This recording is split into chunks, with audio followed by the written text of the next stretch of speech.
Though the carrier was eclipsing the battleship as the primary capital ship for most major navies, the battleship still played an important role in many World War II battles. Though battleships lacked the striking range and scouting capabilities of CVs, a fleet with a superiority in surface forces was able to dictate which side was forced to retreat from any given engagement. Most carriers were not able to effectively engage in surface gunfights. If a carrier was caught without sufficient forces to protect it, the results were usually one-sided. This video will discuss two specific instances of battleships and surface forces more generally influencing the outcome of an engagement causing the loss of a fleet carrier. The first being the Scharnhorst and Gneisenau's ambush of the Glorious and her two escorting destroyers, and the second being the loss of the Hornet after the Battle of Santa Cruz. The HMS Glorious was originally a Courageous-class battlecruiser, much more accurately described as a large light cruiser, that had been converted into an aircraft carrier. Unlike other battlecruiser conversions, like the Lexingtons, the Glorious had a pitiful armored belt, similar to that of a light cruiser, and negligible anti-surface armament. The ships of the Courageous class were so unusual, which is really a charitable term under these circumstances, that the three ships of the class were nicknamed Spurious, Outrageous, and Uproarious. Built to circumvent a freeze on new capital ship construction in the early years of World War I, the Courageous class was built with the idea of invading Pomerania in mind. They were very fast warships, which is one of the reasons why they were very good candidates for conversion into aircraft carriers. The Scharnhorst and the Gneisenau, under the command of Admiral Marshall, were two of the German ships to slip out into the North Sea to support German operations in Norway in June of 1940. They were Germany's first real post-Versailles battleships, or battlecruisers, depending on how you classify them. They were well armored but undergunned, carrying only 11-inch guns in 3 triple turrets. In April of 1940, the two vessels had been driven off by the HMS Renown, which had respectable armor and 6 15-inch guns. The Germans were generally hesitant to engage enemy warships. Having only a handful of major capital ships, any loss of one would be significant. German battleships were commonly ordered to avoid attacking warships when commerce raiding. Any significant combat damage would force the ship to return to port, cutting down the amount of time spent in the sea lanes. The British were in the process of evacuating their forces from Norway, and the commanders of the ships operating in the area had no idea that the Scharnhorst or the Gneisenau were on the prowl. British signal intelligence had gathered information indicating a German sortie, but this information was never passed on. The Glorious was evacuating land-based fighters from Norway. By many accounts, she was not a happy ship. Her captain, D'Oyly Hughes, was a submariner in the First World War, but he was likely unsuited for commanding a carrier. Hughes was prone to clashing with other officers. There was an ongoing conflict between the commander of her air wing, J.B. Heath, and Hughes. The air commander was left at Scapa Flow awaiting a court-martial. Hughes was also preparing to court-martial Lieutenant Commander Slessor. The internal conflict on the Glorious would prove to be fatal to the captain and many of his sailors. Having received the land-based fighters, the Glorious sought permission to proceed ahead of the rest of the British forces to return to Scapa to make preparations for the court-martial. The Admiralty's official story, which largely amounted to a cover-up, was that the Glorious was running low on fuel and needed to return to Scapa. This does not hold much water, as she likely had plenty of fuel to return with a relatively slow-moving convoy. Regardless of the specific circumstances, Glorious set off to return to Scapa Flow, escorted only by the two destroyers, Ardent and Acasta, serving primarily as anti-submarine escorts. Glorious was not sailing with all of her boilers on, and was unable to reach her maximum speed. She did not have aircraft up for reconnaissance. Glorious was a sitting duck. At around 4:00 p.m. on the 8th of June, as Glorious was making progress away from the Norwegian coast, the two German battlecruisers were spotted on the horizon to starboard. The Glorious attempted to fire up her inactive boilers and run. The battlecruisers opened fire on the Glorious at extreme range, scoring a hit at 26,000 yards. Fires started to rage on the Glorious. The escorting destroyers, Ardent and Acasta, made attempts to conceal the carrier and drive off the attackers. Ardent charged at the battlecruisers, firing her guns and launching a torpedo attack that narrowly missed the Scharnhorst. She was quickly sunk by the hail of fire from the battlecruiser's impressive secondary armament of 5.9 and 4.1-inch guns. Glorious was hit multiple times, further slowing down and developing a list.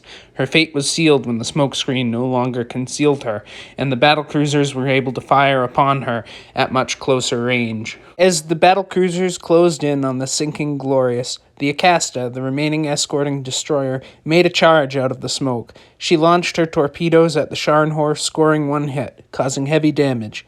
This damage would cut the Scharnhorst raiding short, as it forced her to return to port. As previously mentioned, German capital ships were generally ordered to avoid engaging enemy warships for this very reason. Acasta would meet the same fate as Ardent, sinking around 6 o'clock. Her action, however, likely saved many Allied lives. Glorious was the first carrier to be sunk by an enemy battleship, and the whole incident highlights the vulnerability of aircraft carriers if not properly escorted. Though the British certainly had the ships to protect Glorious, the Renown and Repulse were elsewhere, and the commanders were primarily concerned about submarine attacks. His proper warning was never passed on that there could be German battleships at sea. This incident highlights the need for battleships, at least at this point in the war. The most effective way to ward off a German battleship was by using even the most ancient or antiquated battleship or battlecruiser. If one were to replace Glorious with Renown, Repulse, or God forbid, Rodney or Nelson, the Germans would have probably turned tail and fled. As a small endnote to this story, Commander Heath, the commander of Glorious's air wing, who was left at Scapa, was later cleared of all charges. Unfortunately, Lieutenant Commander Slesser went down with the Glorious. Though carriers have superior scouting range and long-range attack capabilities, during World War II that was largely weather and daylight dependent. Carriers are great at winning naval battles, but battleships, especially fast battleships, have the ability to force opponents from certain areas. Yes, other surface combatants can do this as well, but battleships excelled at it. Though even the fastest fast battleship or battlecruiser will struggle to run down a carrier under normal circumstances, surface warships can cause losses that would have been recoverable under other circumstances. The loss of the Hornet is not surrounded by as much intrigue or a multiple decades-long cover-up. Hornet was an effective fighting ship, having taken part in the Doolittle Raid and the Battle of Midway. She was one of 3 Yorktown-class aircraft carriers. During the Battle of Santa Cruz, part of the Guadalcanal campaign, she was hit by multiple bombs and torpedoes. U.S. damage control was exceptional, and the Hornet was almost recovered. Unfortunately, the Hornet was hit again by Japanese aircraft, and with Japanese surface forces closing in and insufficient escorting forces to challenge them, a decision was made to scuttle the ship. The Hornet's remaining crew was evacuated, and U.S. destroyers made an effort to sink her. They fired 9 torpedoes and over 300 rounds of 5-inch ammunition. Hornet refused to sink. She was left until a couple hours later. She was found by the Japanese surface forces. Japanese destroyers fired multiple long-lance torpedoes into her, finishing Hornet off. The primary lesson to be learned from these 2 events is the importance of having sufficient escorts for your aircraft carriers.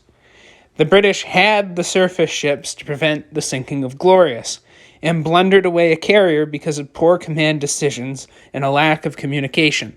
The U.S. lost a carrier because they lacked sufficient surface forces to keep a carrier safe against multiple enemy fast battleships. Though the U.S. had skilled carrier forces, the use of Japanese carrier aircraft in combination with surface forces gave Japan an advantage at the Battle of Santa Cruz. In the aftermath of Santa Cruz, there was a time period where the Enterprise was the only U.S. carrier available for the Guadalcanal campaign.